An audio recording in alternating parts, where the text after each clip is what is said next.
Welcome, everybody. I think all the nerves and the little kids we're ready to start. You guys did wonderful. We're First Christian on time.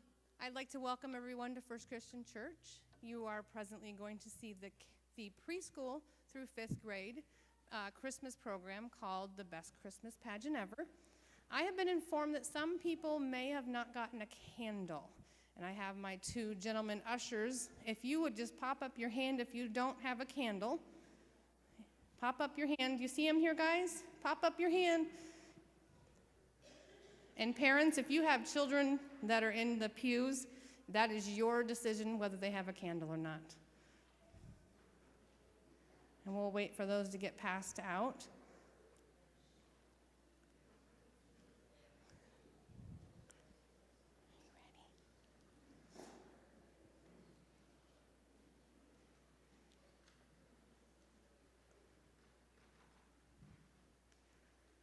I think we ran out at one door and we had plenty of others at the other door.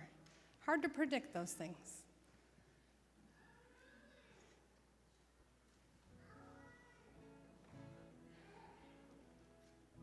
Okay, I think we're ready. Without further ado, I introduce to you the best Christmas pageant ever.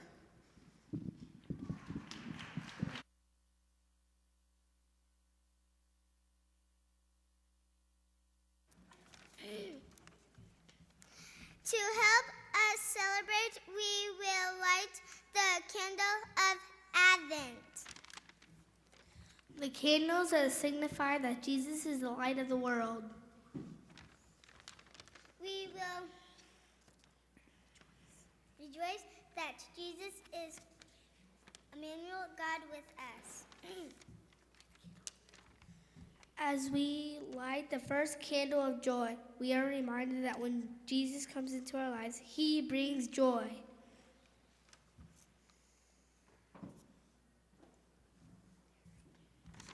When Jesus was born, the angels said that his coming was good news of great joy for all people.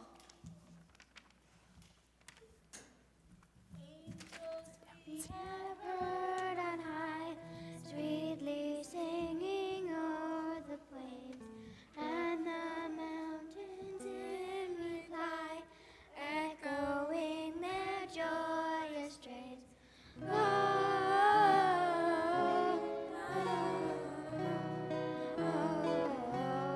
yeah, they never shall cease singing.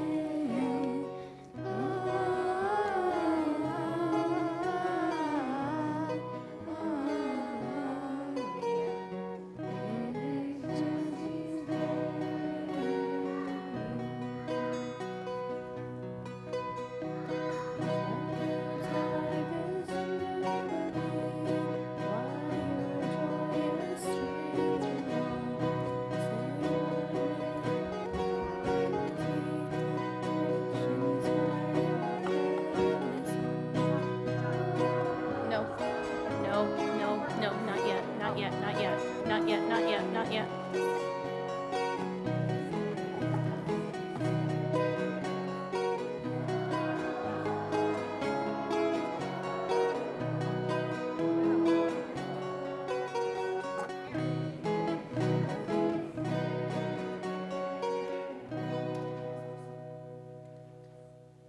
The Herdmans were absolutely the worst kids in the history of the world.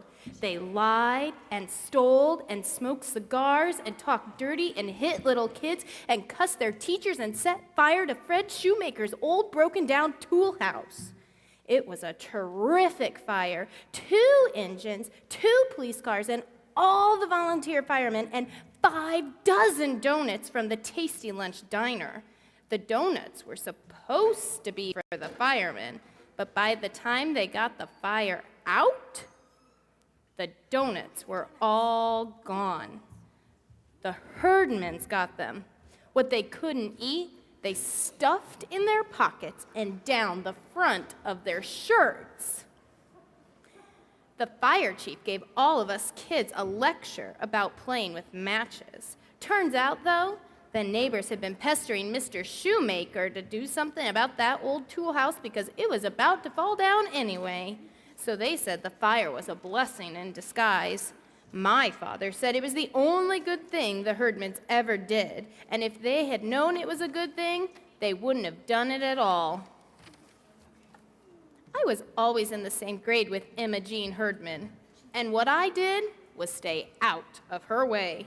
You couldn't do it if you were very pretty, or very ugly, or very smart, or very dumb, but if you were just a middle-of-the-road kid like me, and you kept your mouth shut, you did okay.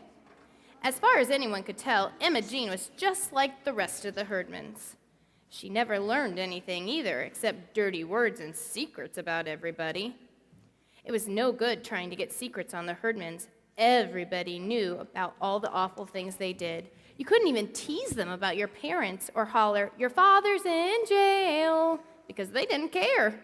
Actually, they didn't know where their father was or what he was doing or anything about him, because when the youngest herdman, Gladys, was 2 years old, he climbed on a railroad train and disappeared. Nobody blamed him. Then Mrs. Herdman had to work double shifts at the shoe factory and wasn't home very much. So the Herdmans pretty much looked after themselves. The big ones taught the little ones everything they knew, and the proof of that was the meanest herdman of all. That was Gladys, the youngest.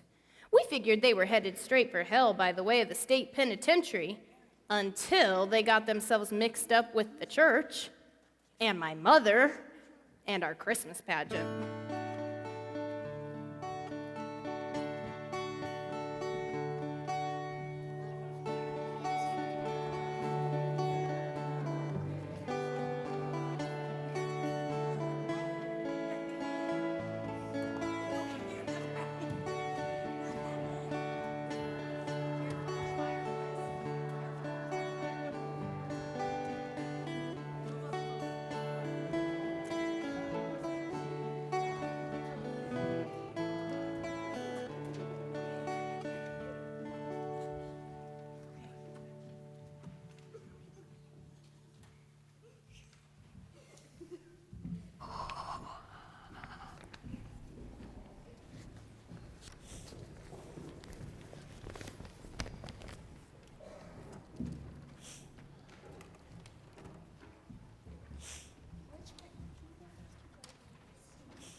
As we think about the coming of Jesus, we light the candle of peace.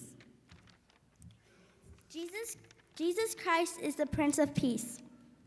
He comes to bring justice, holiness, and harmony to every relationship. He wants to grant us peace in every situation. Jesus, guide our feet into the path of peace.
When Mrs. Helen Armstrong fell and broke her leg, my mother was put in charge of the Christmas pageant.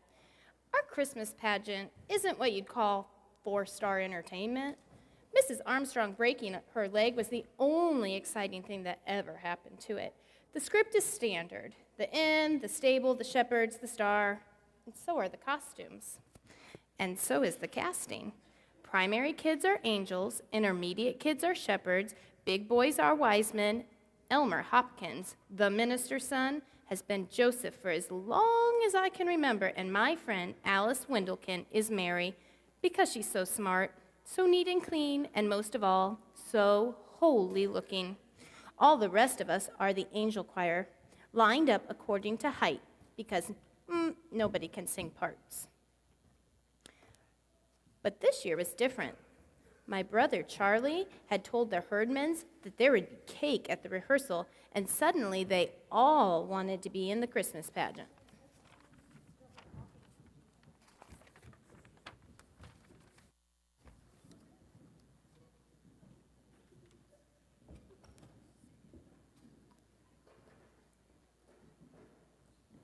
At the first meeting, my mother started by asking for volunteers. You would like to be Mary, but of course, they can only be one Mary. So I'll ask for volunteers, and then we'll decide which girl gets the part. That was pretty safe to say, since the only person who ever raised her hand was Alice Wendelkin. But Alice just sat there, chewing on a piece of her hair and looking down at the floor. And the only person who raised her hand this time was Imogene Herdman. Do you have a question, Imogene? No, I want to be Mary and Ralph wants to be Joseph. Mother just stared at them. She couldn't believe this. What she didn't know was Imogene had bullied Alice into letting her be Mary. And Elmer Hopkins was relieved he didn't have to be Joseph again.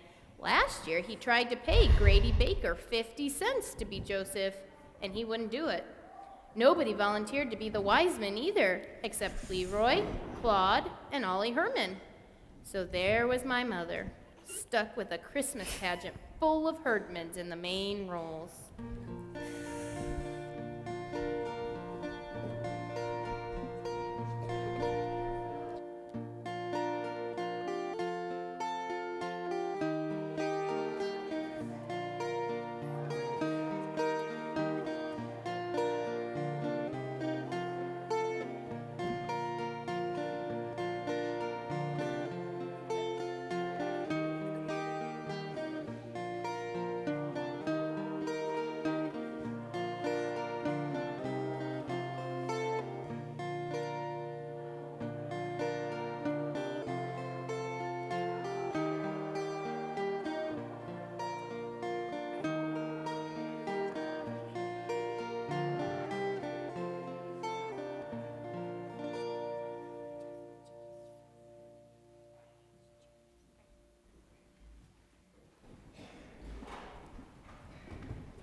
Some people said it wasn't fair for a whole family who didn't even go to our church to barge in and take over the pageant.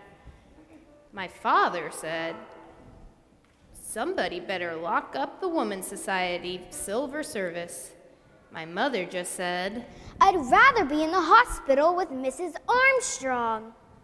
But then the flower committee took a potted geranium to Mrs. Armstrong and told her what was going on, and she nearly fell out of bed, traction bars and all. She said that if she had been up running, the whole thing would have never happened, and that made my mother so mad she couldn't see straight. If she had been up and around, this wouldn't have happened. That woman! She must be surprised that the sun is still coming up every morning without her supervise. Helen Armstrong isn't the only the woman alive that can run a Christmas pageant.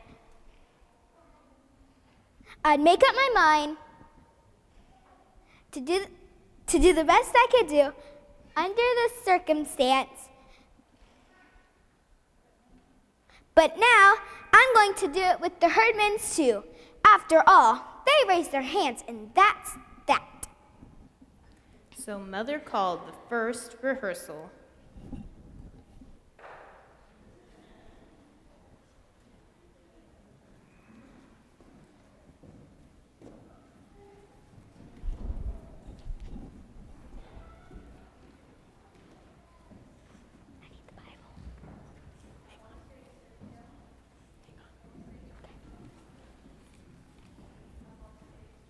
Everybody shut up right away for fear of missing something awful the herdmans might do. Leroy had already knuckled Charlie behind the ear, and one little girl yelled as Gladys went by. Mother said she was going to ignore everything except blood, and since the little girl wasn't bleeding, and neither was Charlie, nothing happened. Even so, right away, Mother ran into trouble. Who are the shepherds and where did they come from?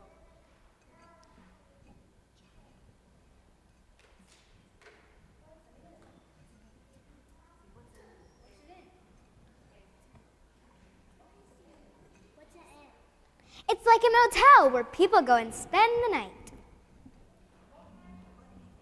What people, Jesus? Oh, honestly, Jesus wasn't even born yet. Mary and Joseph went there. Why? What happened first? Begin at the beginning. The thing was, the herdmans didn't know anything about the Christmas story. They knew that Christmas was Jesus' birthday, but everything else was news to them. The shepherds, the wise men, the star, the stable, the crowded inn. So Mother said she had better begin by reading the story from the Bible. This was a pain in the neck for most of us because we knew the whole story backward and forward.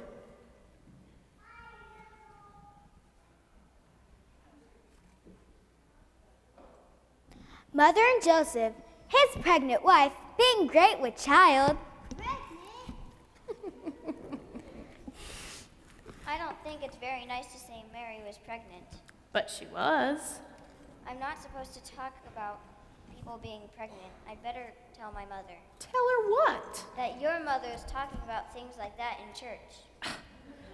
I was pretty sure she would, too, because she still wanted to be Mary. But there wasn't much I could do about it but pinch Alice. She yelled. As Mother told the story, one of the herdmans would yell, "What's that?" whenever they didn't understand something.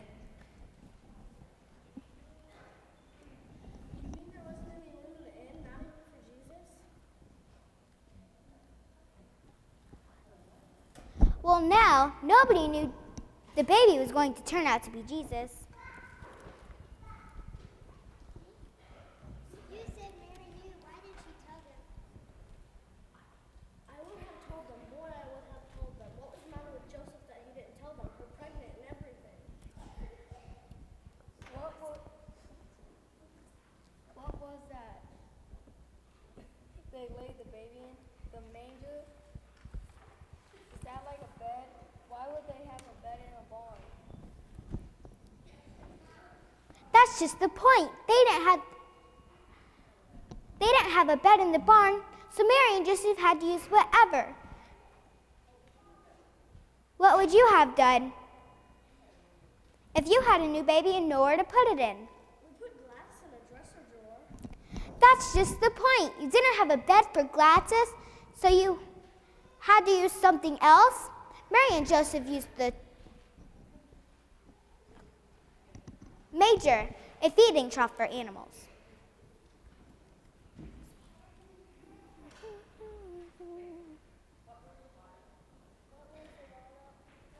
The what?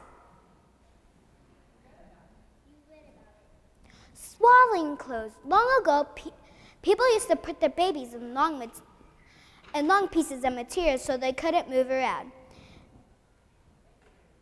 It makes the baby feel cozy and comfortable. Why didn't Mary get to name the baby? Well, Joseph didn't get to name the baby either. God sent an angel to tell Mary what the name should be. I would have named him Bill. What did the angel do? Just walk up and say his name is Jesus?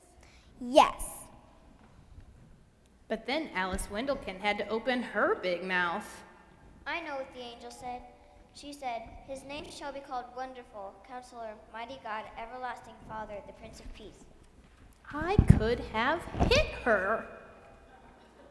My God, he'd never make it out of first grade if he had to write all that. And so it went, Mother telling the story and explaining it to the herdmans. They were really interested in Herod. When Mother said that Herod planned to put the baby Jesus to death, Imogene exclaimed. My God. Jesus just got born and already have to kill him. I figured they were interested in Herod because they liked him. He was so mean he could have been their ancestor, Herod Herdman. But I was wrong. They wanted somebody to be Herod so they could beat up on him. I couldn't understand the Herdmans. You would have thought the Christmas story came right out of the CSI files. They got so involved in it, wanted a bloody end to Herod, worried about Mary having her baby in a barn, and called the wise men a bunch of dirty spies. After she finished the story, we got through the first rehearsal. During the second rehearsal, Mrs. McCarthy called the fire department because she smelled smoke in the women's washroom. It just turned out to be Imogene smoking cigars during a break in the rehearsal.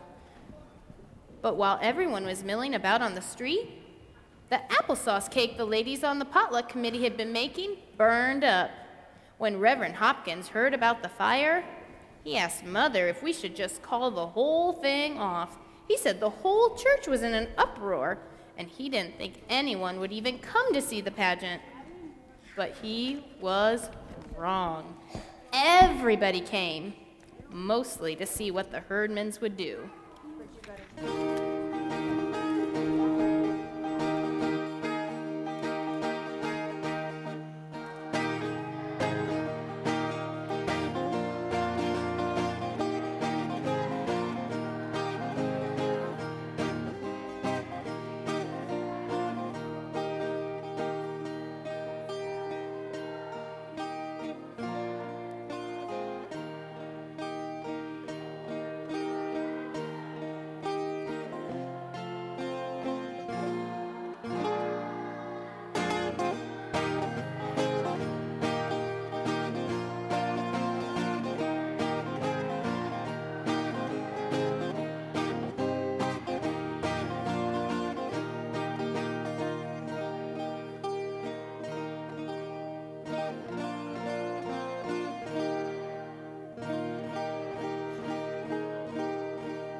Do you need to light it? Christmas has come once more. Light in our hearts the light of hope. And you better remember that the parents of Jesus were neither rich, nor powerful, nor famous. That from the most humble beginnings, any kid can come who carries within the seed of greatness and a great light. Help us to remember that in each one of us burns a flame which brightens the world.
The night of the pageant, there was the usual big mess. all over the place. Baby angels getting poked in the eye by other baby angels' wings, and grumpy shepherds tripping over their own costumes. Even I fell down the stairs. But everything settled down, and at 7:30, the pageant began.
When we were finished singing O Little Town of Bethlehem, Ralph and Imogene were there.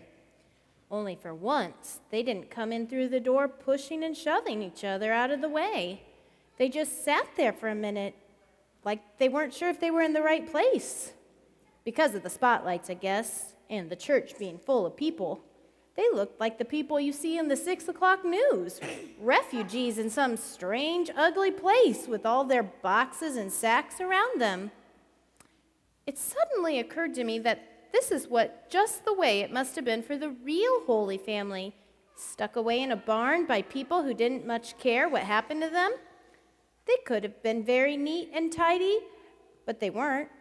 This was more like the real Mary and Joseph.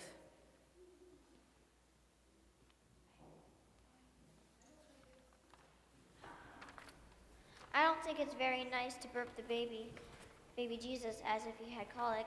Do you suppose he could have had colic? I didn't know why not. Anyway, next came Gladys from behind the angel choir, pushing people out of the way and stepping on everybody's feet. Since Gladys was the only one in the pageant who had anything to say, she made the most of it. Then the wise men came in. What have they got? I don't know, but whatever it was heavy. I knew this would happen. I bet it's something awful, like a burnt offering. Well, they did burn things, but they hadn't burnt this yet. It was a ham. And right away, I knew where it came from. My father was on the Charitable Church Works Committee, and they gave away food baskets at Christmas. And this was the Herdman's food basket ham. I bet they stole that. The Herdmans had never before in their lives given anything away except lumps on the head, so you had to be impressed. When it was time for the wise men to leave, the Herdmans forgot, or didn't want to, or something, because they didn't leave. They just sat there, and there wasn't anything anyone could do about it. They're ruining the whole thing. As a matter of fact, it made perfect sense for the wise men to sit down and rest. They had come a long way. As for ruining the whole thing, it seemed to me that the Herdmans had just improved it a whole lot by doing just what came naturally, like burping a baby, for instance, or thinking that a ham would make a better present than a lot of perfumed oil.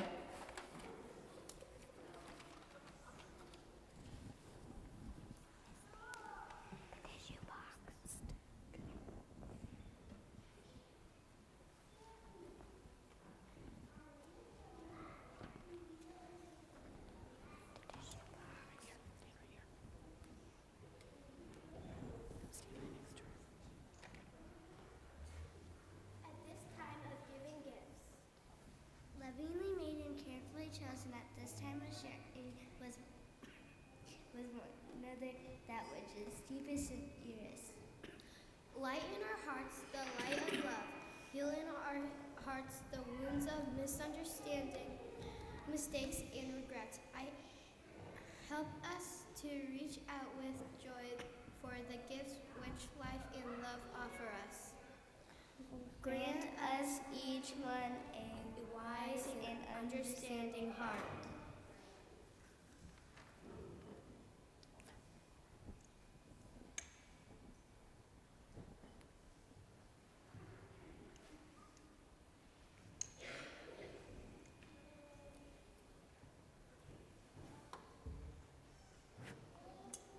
I almost wished for the pageant to go on with the Herdmans in charge to see what else they would do that was different. Maybe the wise men would tell Mary about their problems with Herod, and she would tell them to go back and lie their heads off. Or Joseph might go with them and get rid of Herod once and for all. I was so busy planning new ways to save the baby Jesus that I didn't notice Imogene at first. When I did, I almost dropped my hymn book on a baby angel. Imogene Herdman was crying. In the candlelight, her face was all shiny with tears. She just sat there, awful old Imogene, in her crookedy veil, crying and crying. And Mother had to hand her a box of Kleenex. I guess Christmas just came over her all at once, like a case of chills and fever. And so she was crying.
Christmas pageant we ever had. Everybody said so, but nobody seemed to know why. When it was over, people stood around the lobby of the church talking about it. There was something special. They just couldn't put their fingers on what. Now, whenever I think of the Christmas story, Mary is always going to look a lot like Emma Jean Herdman, sort of nervous and bewildered, but ready to clobber anyone who lays a hand on her baby. And the wise men are always going to be Leroy and his brothers, bearing ham. When we came out of church that night, it was cold and clear, with crunchy snow underfoot, and bright, bright stars overhead, much like tonight. And I thought about the angel of the Lord, Gladys, with her skinny legs and dirty sneakers sticking out from under her robe, yelling at all of us everywhere.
We are going to have a snack. You're right.